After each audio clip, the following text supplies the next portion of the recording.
Nombre chapitre 23. Balaam dit à Balak, bâtis-moi ici 7 autels et prépare-moi ici 7 taureaux et 7 béliers. Balak fit ce que Balaam avait dit, et Balak et Balaam offrirent un taureau et un bélier sur chaque autel. Balaam dit à Balak, tiens-toi près de ton holocauste et je m'éloignerai. Peut-être que l'Éternel viendra à ma rencontre et je te dirai ce qu'il me révélera. Et il alla sur un lieu élevé. Dieu vint au-devant de Balaam, et Balaam lui dit, j'ai dressé 7 autels, et j'ai offert un taureau et un bélier sur chaque autel. L'Éternel mit les paroles dans la bouche de Balaam et dit, retourne vers Balak, et tu parleras ainsi. Il retourna vers lui, et voici, Balak se tenait près de son holocauste, lui et tous les chefs de Moab. Balaam prononça son oracle et dit, Balak m'a fait descendre d'Aram, le roi de Moab m'a fait descendre des montagnes de l'Orient. Viens, maudis-moi Jacob, viens, sois irrité contre Israël. Comment maudirais-je celui que Dieu n'a point maudit? Comment serais-je irrité quand l'Éternel n'est point irrité? Je le vois du sommet des rochers. Je le contemple du haut des collines. C'est un peuple qui a sa demeure à part et qui ne fait point partie des nations.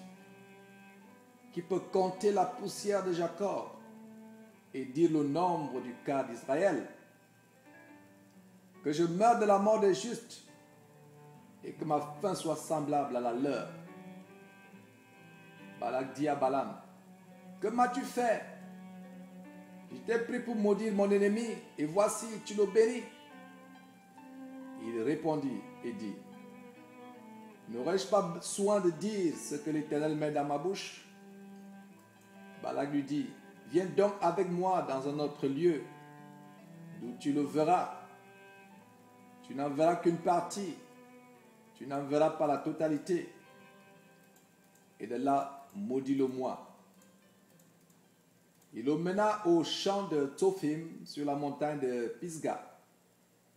Il bâtit 7 autels.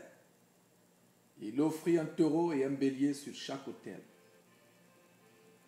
Balaam dit à Balak, tiens-toi ici près de ton holocauste et j'irai à la rencontre de Dieu. L'Éternel vint au-devant de Balaam, il mit les paroles dans sa bouche et dit, retourne vers Balak et tu parleras ainsi. Il retourna vers lui et voici Balak se tenait près de son holocauste avec les chefs de Moab. Balak lui dit, qu'est-ce que l'Éternel a dit? Balaam prononça son oracle et dit, lève-toi Balak, écoute, prête-moi l'oreille, fils de Tippor. Dieu n'est point un homme pour mentir, ni fils d'un homme pour se repentir. Ce qu'il a dit, ne le fera-t-il pas? Ce qu'il a déclaré, ne l'exécutera-t-il pas? Voici, j'ai reçu l'ordre de bénir. Il a béni, je ne le révoquerai point. Il n'aperçoit point d'iniquité en Jacob. Il ne voit point d'injustice en Israël. L'Éternel, son Dieu, est avec lui. Il est son roi, l'objet de son allégresse. Dieu les a fait sortir d'Égypte. Il est pour eux comme la vigueur du buffle. L'enchantement ne peut rien contre Jacob, ni la divination contre Israël. Au temps marqué, il sera dit à Jacob et à Israël, quelle est l'œuvre de Dieu? C'est un peuple qui se lève comme une lionne et qui se dresse comme un lion. Il ne se couche point jusqu'à ce qu'il ait dévoré sa proie et qu'il ait bu le sang des blessés. Balak dit à Balaam, ne le maudis pas, mais du moins ne le bénis pas. Balaam répondit et dit à Balak, ne t'ai-je pas parlé ainsi? Je ferai tout ce que l'Éternel dira. Balak dit à Balaam, viens donc, je te mènerai dans un autre lieu. Peut-être Dieu trouvera-t-il bon que de là tu maudisses ce peuple. Balak mena Balaam sur le sommet de Péor, en regard du désert. Balaam dit à Balak, bâtis-moi ici 7 autels et prépare-moi ici 7 taureaux et 7 béliers.